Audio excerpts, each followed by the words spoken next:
নবী মুহাম্মদুর রাসূলুল্লাহ সাল্লাল্লাহু আলাইহি ওয়াসাল্লাম বলেছেন, যে ব্যক্তি কোনো বিদআতিকে আশ্রয় দিবে, প্রথমে বলেছেন যে ব্যক্তি নিজে বিদআতের সাথে জড়িত, নিজে বিদআত করে এবং বিদআতিকে আশ্রয় প্রশ্রয় দেয়, আল্লাহর রাসূল বলেছেন লানাতুল্লাহ, আল্লাহর লানত তার প্রতি বর্ষিত হয়। ওয়াল মালাইকা, ফেরেশতাদের লানত তার প্রতি বর্ষিত হোক। ওয়ান নাস আজমাইন, এবং তামাম দুনিয়ার সকল মানুষের লানত তার উপরে বর্ষিত হয়। শিরক বিদআতের সাথে কোনোভাবেই নিজেকে জড়ানো যাবে না, যেহেতু আল্লাহর নবী কঠিন হস্তে বলেছেন, যে ব্যক্তি নিজে বিদআতের সাথে সম্পৃক্ত এবং বিদআতকারীকে আশ্রয় প্রশ্রয় দিবে, প্রথমেই আল্লাহর লানত, ফেরেশতাদের লানত, সকল মানুষের লানত তার উপরে কি করে? বর্ষিত হয়, আল্লাহ বর্ষণ করেন। কঠিন কথা। আমরা কিভাবে বিদআতের সাথে সম্পৃক্ত হয়ে যাই নিজের অজান্তেই, মনের অজান্তেই। যেমন আমাদের শেষ নবী মুহাম্মদুর রাসূলুল্লাহ সাল্লাল্লাহু আলাইহি ওয়াসাল্লাম, তিনি রবিউল আউয়াল মাসে জন্মগ্রহণ করেছেন, একথা ঠিক, কিন্তু তিনি সোমবার দিন জন্মগ্রহণ করেছেন, একথাও ঠিক, কিন্তু কোন তারিখে? সেটা 12 তারিখে, 9 তারিখে, 5 তারিখে, 2 তারিখে, 17 তারিখ না 14 তারিখ, স্পষ্ট কেউ করেন নাই, এটা অস্পষ্টই রয়ে গেছে। তবে তার মৃত্যু দিবসটা, দিনটা, এটা একেবারেই স্পষ্ট। তো আমরা যেই জিনিসটা স্পষ্ট নয়, যে সাহাবারা নবী সাল্লাল্লাহু আলাইহি সাল্লামের জীবদ্দশায়, তার বর্তমানে তাকে নিয়ে কোনো প্রকার এরকম আশিকে রাসূল নামে কোনো মিছিল, মিটিং বা কোনো আচার অনুষ্ঠান করেছেন কিনা, এটা আমাদের দেখার বিষয়। আল্লাহর নবী সাল্লাল্লাহু আলাইহি ওয়াসাল্লামের সাহাবারা আল্লাহর নবীর মৃত্যুর পরে কোন সাহাবী তার জন্ম তারিখ বা জন্মদিন নিয়ে বা ঈদে মিলাদুন নবী নামে কোনো অনুষ্ঠান বা কোনো মিছিল তারা করেছেন কিনা। আমরা যদি দেখি আল্লাহর নবীর জামানায় তার সাহাবারা করেন নাই, তার মৃত্যুর পরে আবু বকর, উমর, উসমান, আলী সহ কোন সাহাবীর আমলেই এগুলো হয় নাই। এই বিদআত চালু হয়েছে 604 হিজরিতে। এটা কিভাবে হয়েছে বিস্তারিত বলতে গেলে অনেক সময় হবে, তবে এই যে বিদআত চালু হলো, এটা মুসলমানদের ক্ষতি সাধনের জন্যই হয়েছে।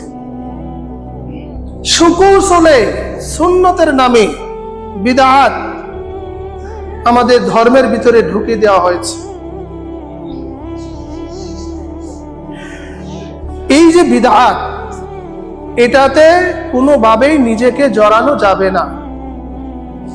এই বিদআত কিভাবে জড়ানো হবে? আপনি নিজে মিছিলে গেলেন না, বা আপনি আশিকে রাসূল নামে কোনো অনুষ্ঠান, বিদআতি অনুষ্ঠানে উপস্থিত হলেন না, কিন্তু আপনার কাছে চাওয়া হয়েছে রবিউল আউয়াল মাস, নবীর জন্ম তারিখ, এই নামে কিন্তু টাকা, চাঁদা ওঠানো হচ্ছে বা হবে। ওই চাঁদায় যদি আপনি 1টা টাকাও দেন, তাহলে ওই যে আল্লাহ রাসূল বলেছেন যে আপনি বিদআতের সাথে সম্পৃক্ত হওয়া যেমন লানত প্রাপ্ত হবেন আল্লাহর ফেরেশতাগণের সকল মানুষের, ঠিক তেমনি ভাবে আপনি টাকা দিয়ে 1 টাকা, 2 টাকা এই আশিকে রাসূলের নামে এই বিদআতি কর্মকাণ্ডে যদি আপনি জড়িত হন, কি মসজিদে না, ওই মুয়াজ্জিন সম্পৃক্ত হন, তাহলে আপনিও বিদআতিকে আশ্রয় দানকারী বলেই বিবেচিত হবেন।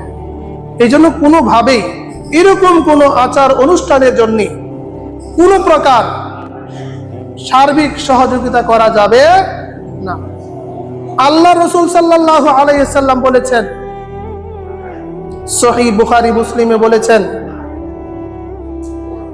মান রাগিবা আন সুন্নাতিন ফালাইসা মিন্নি। আল্লাহ রাসূল সাল্লাল্লাহু আলাইহি ওয়াসাল্লাম বলেছেন, যে ব্যক্তি আমার সুন্নাত থেকে নিজেকে বিরত রাখে বা মুখ ফিরিয়ে নেয়, আল্লাহর নবী বলেছেন ফালাইসা মিন্নি, ওই ব্যক্তি আমার দলভুক্ত নয়। নাউযুবিল্লাহি মিন যালিক। আল্লাহর রাসূল বলেছেন, মান রাগিবা আন সুন্নাতিন ফালাইসা মিন্নি, আমার সুন্নাত থেকে, আমার ইত্তেবা থেকে যারাই নিজেকে দূরে রাখবে, যারাই মুখ ফিরিয়ে নিবে, তারাই কি আমার দলভুক্ত নয়, আমার উম্মত হিসাবে তারা স্বীকৃতি পাবে না। যদি আল্লাহর নবীর উম্মত হিসাবে স্বীকৃতি পাওয়া না যায়, তাহলে পরে ওই ব্যক্তির জান্নাতে যাওয়ার কোনো আশা আছে? নাই, একেবারে জিরো। আপনি আরেকটা হাদিস দ্বারা বুঝতে পারবেন। আল্লাহ রাসূল সাল্লাল্লাহু আলাইহি ওয়াসাল্লাম বলেছেন যে আমি কিয়ামতের মাঠে, হাসরের ময়দানে, মুসিবতের সময় মানুষ যখন পিপাসায় তাদের কলিজা ফেটে যাওয়ার উপক্রম হবে, ওই মুহূর্তে আমি সর্বপ্রথম হাসরের মাঠে হাউজে কাউসারে অবস্থান করব এবং তোমার সকলের পূর্বেই আমি হাউজে কাউসারে পৌঁছে যাব। সেই হাউজে কাউসারের কাছ দিয়ে বা তার পাশ দিয়ে, ওই রাস্তা দিয়ে যারাই যাবে, ওই হাউজে কাউসারের নিকটবর্তী যারাই হবে, তাদেরকে আমি নিজ হাতে হাউজে কাউসার থেকে আমি পানি পান করাবো। আর একবার যে পানি পান করবে, কিয়ামত পর্যন্ত সে আর পিপাসাত হবে না। সুবহানাল্লাহ। আল্লাহর নবী হাউজে কাউসার থেকে পানি পান করাবেন। আল্লাহর নবী বলেন, যারাই সেই রাস্তা দিয়ে অতিক্রম করবে, হাউজে কাউসারের পাশে যাবে, আমি তাদেরকে পানি পান করাবো। এই পানি পান করানোর কারণে তাদের আর কিয়ামত পর্যন্ত পানির কোনো প্রকার পিপাসা হবে না, তারা তৃষ্ণার্ত হবে না, কোনো প্রকার দুঃখিত হবে না। কিন্তু আবার কিছু মানুষ আমার কাছে আসবে, হাউজে কাউসারের কাছে আসবে, যখন কাছাকাছি আসবে, যখন আমি তাদেরকে পানি দিতে যাব, এই মুহূর্তে তাদের এবং আমার মাঝে পর্দা পড়ে যাবে, তারা আমার আড়াল হয়ে যাবে, তাদেরকে আমার থেকে আলাদা করে দেওয়া হবে। আমি তখন আল্লাহকে ডেকে বলবো, রব্বুল আলামিন, এই যে যারা আমার কাছে কাউসারের পানি পান করার জন্য আসছিল, তারা উম্মত, আমি তাদেরকে চিনি, আমি তাদেরকে চিনতে পেরেছি, তারাও আমাকে চিনতে পেরেছে। তুমি কেন হাউজে কাউসারের পানি থেকে তাদেরকে মাহরুম করলে, বঞ্চিত করলে?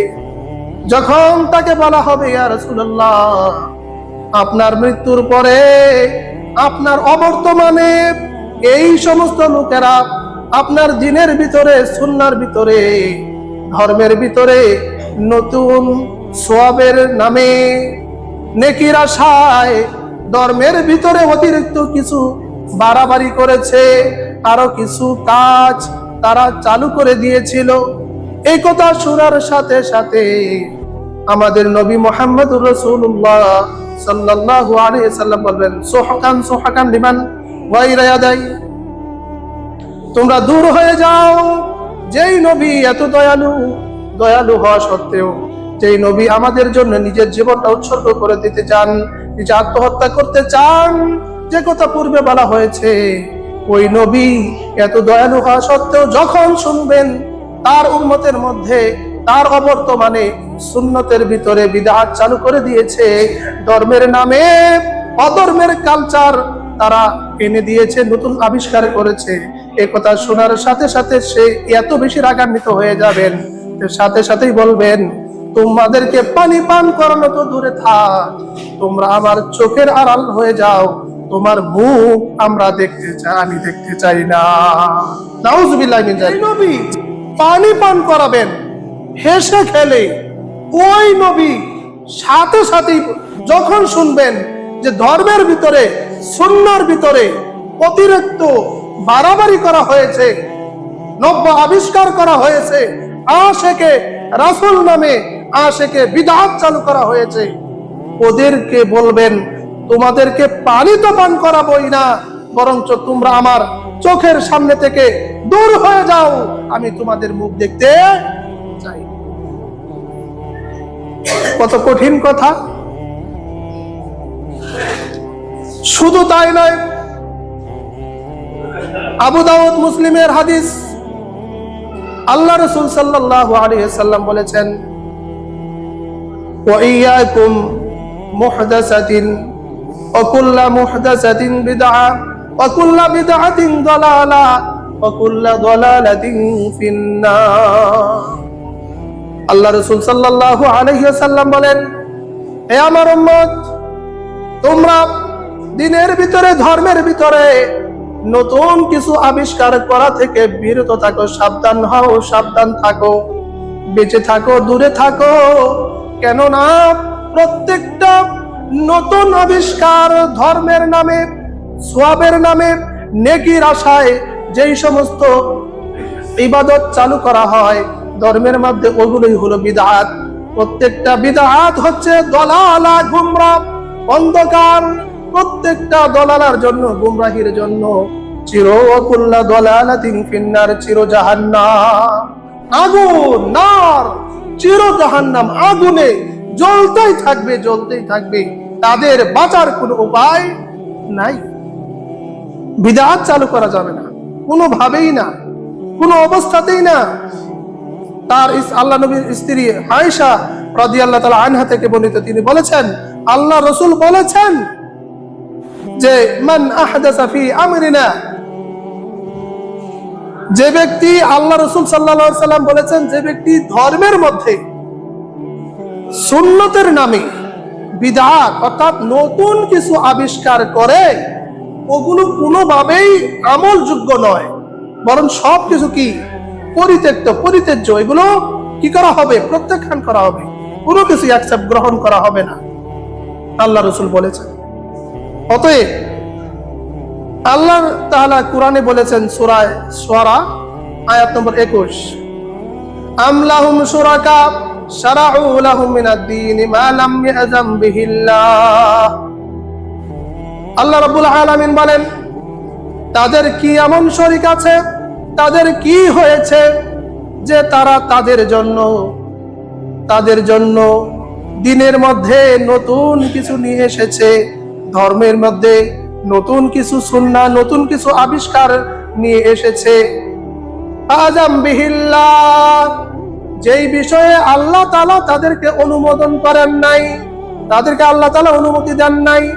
আল্লাহ বলছেন, আম লাহুম শুরাকা শারাউ লাহুম মিনাদ-দীন মা লাম ইয়াযাম বিহিল্লাহ, তাদের কি এমন বা কে এমন শরীক আছে যে যেই শরীকের জন্য তারা ধর্মের মধ্যে নতুন সুন্নাহ, নতুন দিন, নতুন কৌশল নিয়ে এসেছে, আযাম বিহিল্লাহ, যেই বিষয়ে আল্লাহ তাআলা তাদেরকে অনুমতি দেন নাই।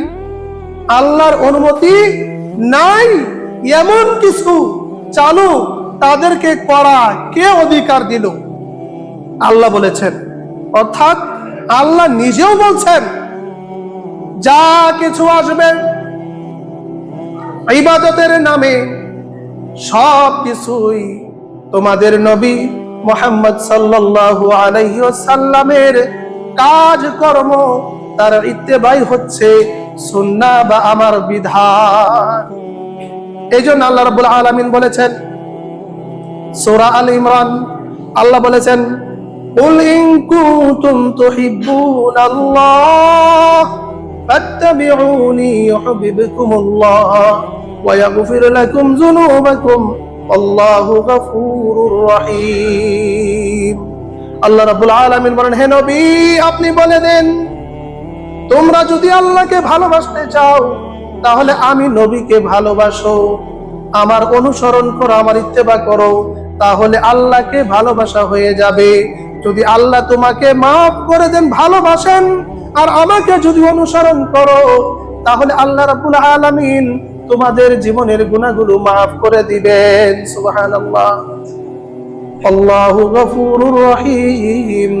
আল্লাহ তাআলা সর্ববিষয়ে ক্ষমাকারী, তিনি ক্ষমা করলে কারো কাছে কৈফিয়ত দিতে হয় না। সুবহানাল্লাহ।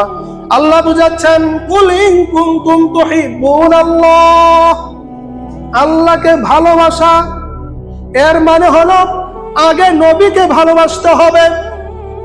আর নবীর ভালোবাসা মানে এই নয় যে সুন্নাহর নামে বিদআতি কায়দায় মিছিল মিটিং করবে এবং বিভিন্ন উপায় উপকরণের মাধ্যমে ধান্দা করবে, টাকা পয়সা ইনকাম করবে, বিদআত চালু করবে।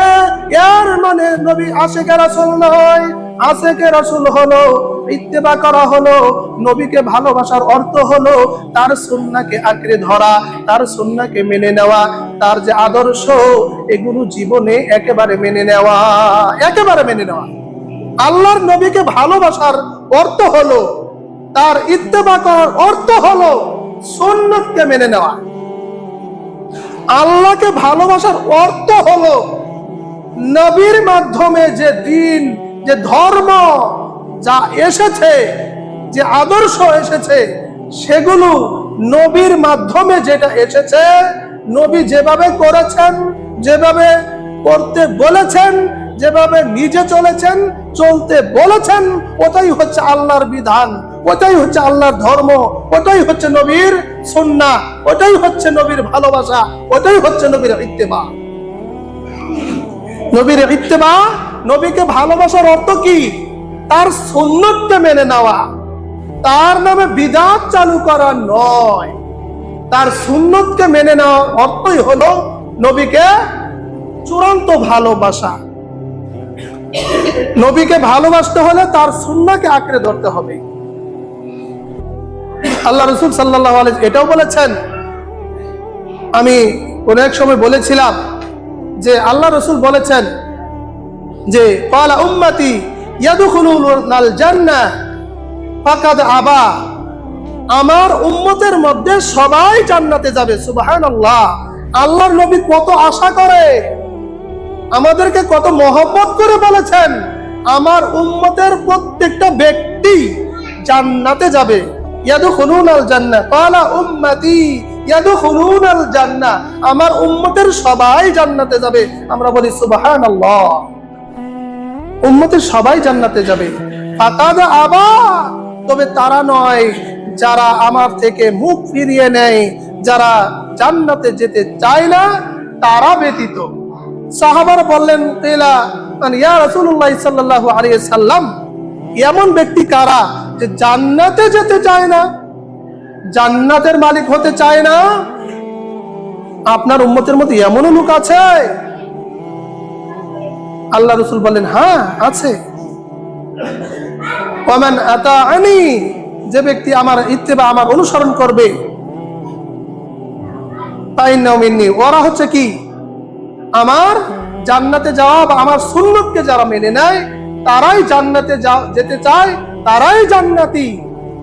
আর যারা আমার সুন্নতকে মেনে নেয় না, সুন্নত মোতাবেক চলে না, তারাই হচ্ছে জান্নাতে অস্বীকৃতিকারী, জান্নাতে যেতে অস্বীকারী। তাহলে এর দ্বারাও বুঝতে পারলাম যে আল্লাহ রাসূল সাল্লাল্লাহু আলাইহি সাল্লামের সুন্নাতের অনুসরণের মাধ্যমে জান্নাতে যাওয়ার জন্য মানুষ আগ্রহী হয়, স্বীকার করে নেয়, মেনে নেয় যে আমি জান্নাতে যেতে চাই। আর যারাই সুন্নতের বিরোধিতা করবে, যারাই সুন্নতের নামে বিদআতের সাথে সম্পৃক্ত হবে, বিদআতকে আশ্রয় প্রশ্রয় দিবে, আল্লাহ রাসূল বলেন তারাই জান্নাতে যেতে অস্বীকারী এবং তারাই হচ্ছে আল্লাহ ফেরেশতা এবং দুনিয়ার সকল মানুষের লানত প্রাপ্ত। এই জন্যে 12ই রবিউল আউয়াল নামে আপনারা দেখবেন এখন থেকেই চাঁদা ওঠানো শুরু হয়ে গেছে। দেখেন, এই চাঁদা একটা টাকাও যদি আপনি দেন তাহলে আপনার বিদআতকে ভালোবাসা হলো, বিদআতকে মেনে নেওয়া হলো, আপনার ঠিকানা হবে চির জাহান্নাম। আমি বলিনি, নবী মুহাম্মদ সাল্লাল্লাহু আলাইহি ওয়াসাল্লাম বলেছেন, যেহেতু বলেছে ওয়াকুল্লা বিদআতিন দালালা, প্রত্যেকটা বিদআতি দালালা, গোমরাহ। যারাই বিদআত করবে তারাই পথ থেকে দূরে সরে পড়বে, ছিটকে যাবে। তাদের আর দ্বীনের মধ্যে, ধর্মের মধ্যে, সুন্নাহর ভিতরে থাকার আর কোনো উপায় নাই।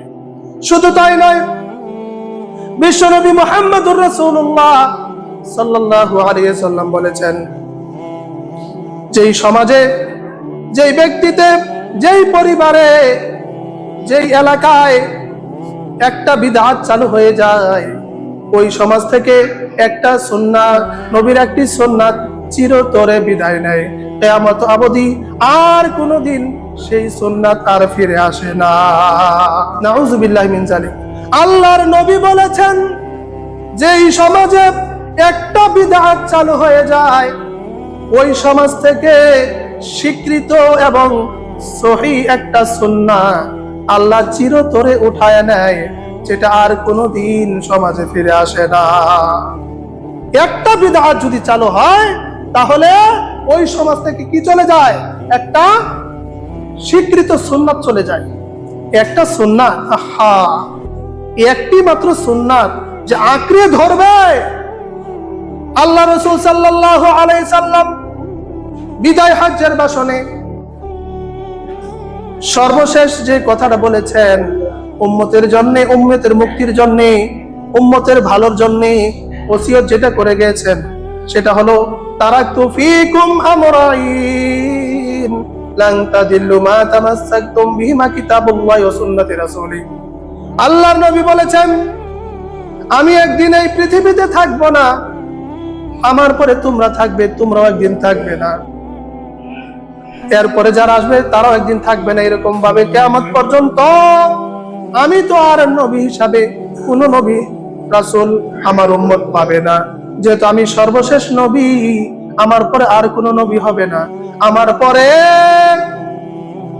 তোমরা যারা বেঁচে থাকবে, তোমরা নিজেরা সুন্নাহর উপরে তোমরা কঠিন ভাবে, মজবুত ভাবে নিজেকে জড়িয়ে রাখবে, সুন্নতকে আঁকড়ে ধরবে, কঠিন ভাবে, মজবুত ভাবে কামড়িয়ে ধরবে, দাঁত কামড়িয়ে ধরবে, এমন ভাবে কামড়িয়ে ধরবে যখন দেখবে এমন কিছু প্রাণী আছে বা তোমার নিজের এমন অবস্থান হয় যে তুমি যখন মরে যাচ্ছ তখন তুমি মরতে চাও না, তোমার সর্বশেষ জীবনের যত তোমার কৌশল আছে ওই কৌশলটা সর্বশেষ পর্যন্ত দিয়া তুমি বাঁচতে চাও, তুমি আঁকড়ে ধরো, কোনোভাবেই তুমি আগুনে পড়তে চাও না, তুমি মৃত্যুর কোলে চলে যেতে চাও না, ওইরকম তার চেয়ে আরো কঠিন ভাবে একটা সুন্নতকে, নবীর সুন্নতকে তুমি আঁকড়ে ধরবে, নবীর সুন্নতকে আঁকড়ে ধরবে। আমি তখন তোমরা কোনোভাবেই পথভ্রষ্ট হবে না যতক্ষণ পর্যন্ত আমি যে দুইটা নির্দেশিকা রেখে যাচ্ছি, একটা হচ্ছে আল্লাহ কিতাবুল্লাহ, আল্লাহর কিতাব, আর একটা হলো সুন্নতি রাসূলিল্লাহ, আর একটা আল্লাহর রাসূলের সুন্নাহ।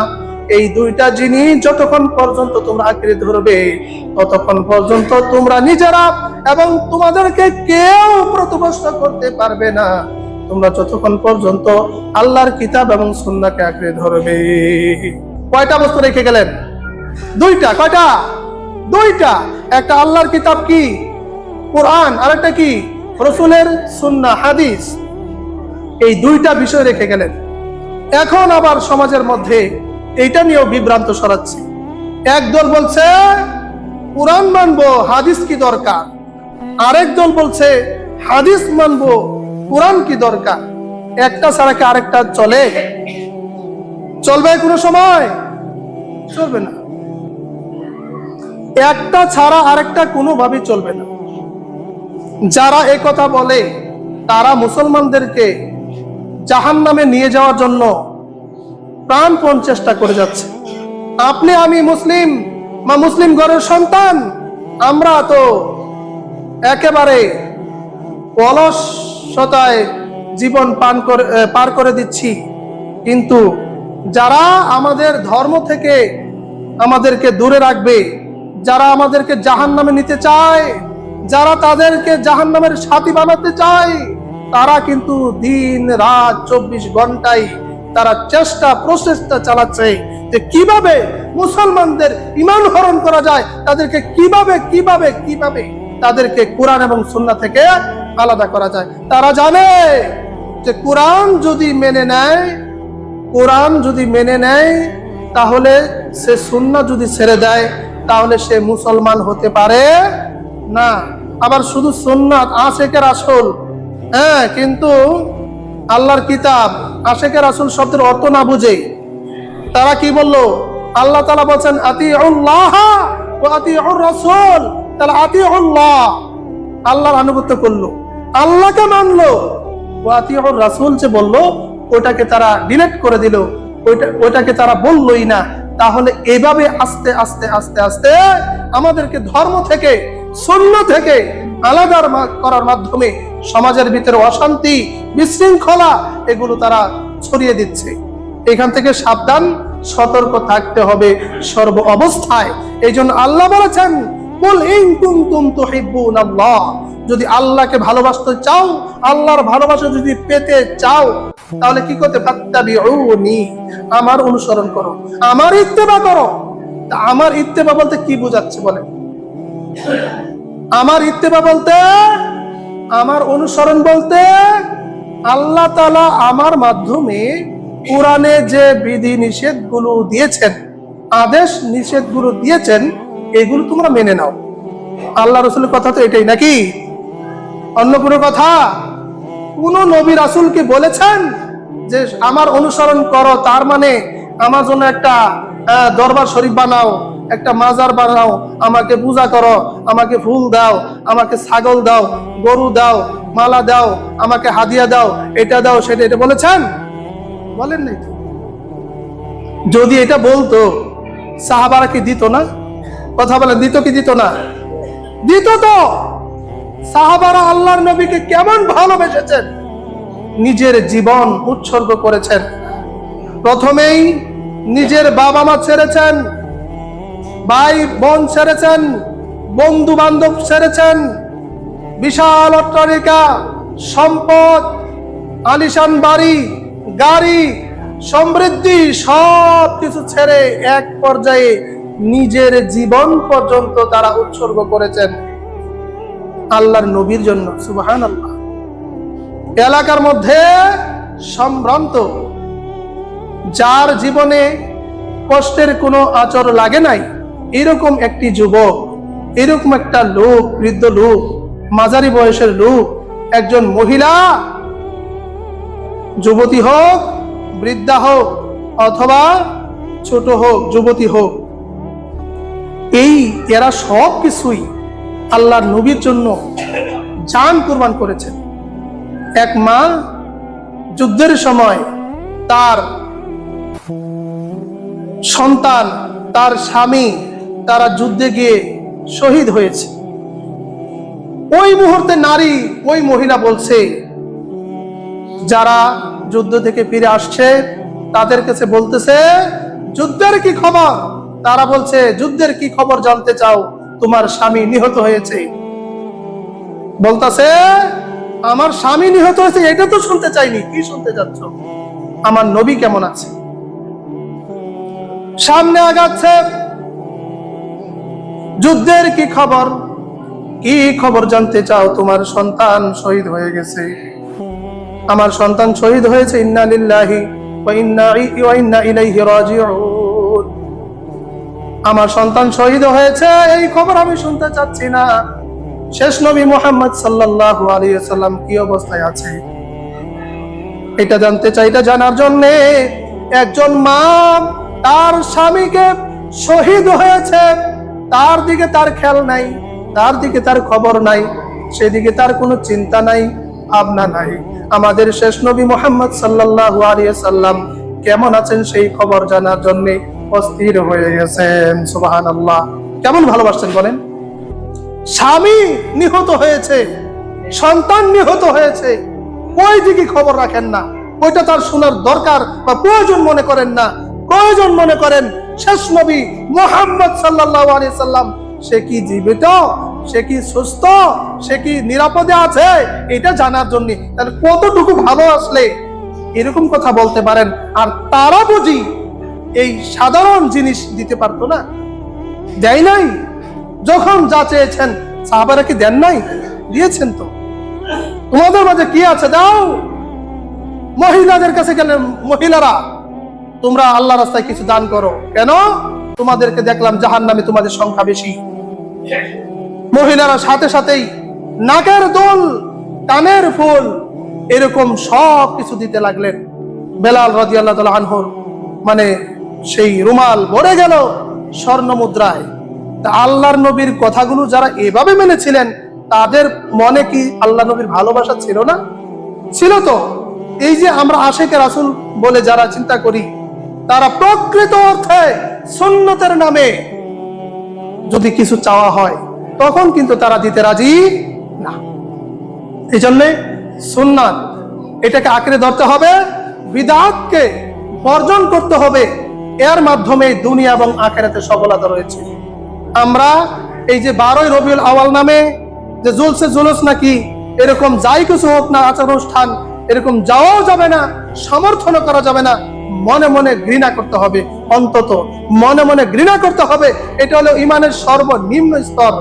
ফাইল্লাম ইস্তাতি বিয়াদিহি, ফাইল্লাম ইস্তাতি বিলিসানিহি, ফাইল্লাম ইস্তাতি বিকলবিহি ওয়া যালিকা দাঈফুল ঈমান। আল্লাহর নবী বলেছেন, সমাজের মধ্যে যখনই কোনো অন্যায়, যখনই কোনো বিদআত তোমরা দেখতে পাবে, সেটা তোমরা হাত দ্বারা কঠিন ভাবে তোমরা দমন করবে। এরপরে যদি হাত দ্বারা শরীরে শক্তি না থাকে, তাহলে তোমরা আইল্লাম ইস্তাতিফা বিলিসানিহি, মুখ দ্বারা কঠিন ভাবে সেটাকে কি করতে হবে? প্রতিবাদ করতে হবে। প্রতিবাদের মাধ্যমে সেটাকে প্রতিহত করতে হবে, সেটা ভেঙে দিতে হবে।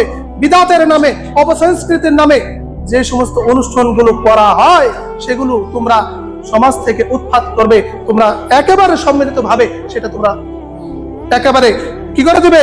ধ্বংস করে দিবে, বাতিল করে দিবে, একেবারে ছিন্ন বিচ্ছিন্ন করে দিবে। আর এটাও যদি না থাকে, তাহলে ফাইল্লাম ইস্তাতিফা বিকলবিহি, তোমার অন্তরে অন্তত কঠিন ভাবে ঘৃণা করতে হবে।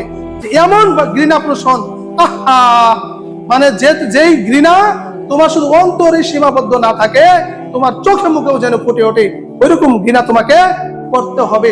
তাহলে এটা হবে সর্বনিম্ন, অন্তত ঈমান নিয়ে বেঁচে থাকার সর্বনিম্ন স্তর। এই জন্য সমাজের মধ্যে যখনই কোনো আচার অনুষ্ঠান যেটা সুন্নাহ, কুরআন এবং সুন্নাহ অনুমোদন করে না, সেটা যে কোনো অনুষ্ঠান হোক, সেটাকে বিতাড়িত করতে হবে, সেটাকে বাতিল করে দিতে হবে। সেই ব্যক্তি যত বড় পাওয়ারফুল হোক না কেন, এটা যুবকদেরকে এবং মুরব্বীদেরকে সম্মিলিত ভাবে সেটা প্রতিহত করতে হবে। এর নাম ইসলাম, এর নাম সুন্নাত, এর নামে রাসূলের ইত্তেবা করা। আর যদি কোনো ব্যক্তি এইভাবে রাসূলের ইত্তেবা করতে পারে, তাহলে আল্লাহ তাআলা কুরআনে বলেছেন, ফায়াগফিরু লাকুম যুনুবাকুম, তোমাদের জীবনের সব গুনাহ আল্লাহ মাফ করে দেবেন। সুবহানাল্লাহ। আর যদি মনে মনে কয় অমুক ব্যক্তি তো পাওয়ারফুল, আর মিয়া বাতিলের শক্তি যতই হোক না কেন, এই হকের কাছে কোনোদিন টিকে নাই, টিকবেও না। কথা ঠিক না? টিকে কোনোদিন? আরে কোনোদিনই টিকে না। শরীরে গুস্ত আছে, দেখবেন যে তার চেহারা দেখলে মনে হয় শরীরে কত শক্তি, অথচ আপনি যদি একটা গুরানি মারেন, দেখবেন যে কমপক্ষে 10 হাত দূরে করবে। দেখবেন আপনি, দেখেছি, বহুতবার দেখেছি, অনেক জায়গায় প্রতিবাদ করেছি। গাড়ি ঘোড়াতে সিগারেট খায় আর কয় টাকা দিয়ে সিগারেট কিনেছি, যখন সামনে গিয়ে বলছি এখন ফালা, যখন পাও উঁচা করছি সাথে সাথে ফালাই দিছে, আর উপর দিকে ফিরে তাকানোর সুযোগ হয় নাই। এই জন্যে ন্যায়ের পক্ষে যারাই থাকবে, তাদের সাথে আছেন আল্লাহ। কে আছেন? আল্লাহ। যাদের সাথে আল্লাহ আছে, তাদের কোনো ভয় আছে? মরলে শহীদ, বাঁচলে কি গাজী, কিসের চিন্তা? আরে মিয়া, সমাজে আপনি আমি যুবক থেকে বৃদ্ধ হয়ে যাচ্ছি, এখনো পর্যন্ত সমাজের একাম, কুকাম, অপকর্ম, কুকর্ম, অপসংস্কৃতি, কুসংস্কৃতি, বিদআতে ভরপুর হয়ে গেছে। আমরা কথা বললেই বলে ওদিকে আপনি যায়েন না। কে বলছে? আপনি আবার নামাজ পড়েন, আপনার নামাজে আর কিছু আসে যায়? আল্লাহর রাসূল বলেছেন, মান রাগিবা আন সুন্নতি ফালাইসা মিন্নি। আল্লাহর রাসূল বলেছেন, যে ব্যক্তি আমার সুন্নাহকে অ্যাভয়েড করে, সুন্নাতকে দূরে সরে দেয়, ওই ব্যক্তি আমার দলভুক্ত নয়। তা আল্লাহর নবীর যদি দলভুক্ত না হন, নবীর উম্মত যদি না হতে পারেন, আপনি কি করে জান্নাতে যাওয়ার আশা করেন? আপনি তো মুসলমানই না। ইমানের সংজ্ঞা কি? ইমান ভঙ্গের 10টা কারণ আছে। এটার মধ্যে প্রথম শর্তই হলো আল্লাহ এবং তার রাসূলকে জীবনের সবচেয়ে থেকে বেশি ভালোবাসতে হবে। কোনোভাবেই তার বিরোধিতা করা যাবে না, করলে ঈমান আর থাকবে না। অতএব আমরা যেন সমাজের ভিতরে সুন্নতের নামে বিদআত চালু না করি, যেটা যেই সমস্ত অনুষ্ঠান, আচার অনুষ্ঠান কোরআন সুন্নাহ এলাও করে, সমর্থন করে, ওর মধ্যেই রয়েছে শান্তি, কল্যাণ। আমরা সেগুলো যেন করতে পারি। আমাদের যুবক ভাই এবং মাঝারি বয়সে এবং বৃদ্ধ বাবাজি যারা আছে, সবাইকে যেন সুন্নাহর ভিতরে আমাদেরকে ভালোবাসা বা সুন্নতের জন্য মহব্বত আল্লাহ তৈরি করে দেই। আমরা বলি আমিন।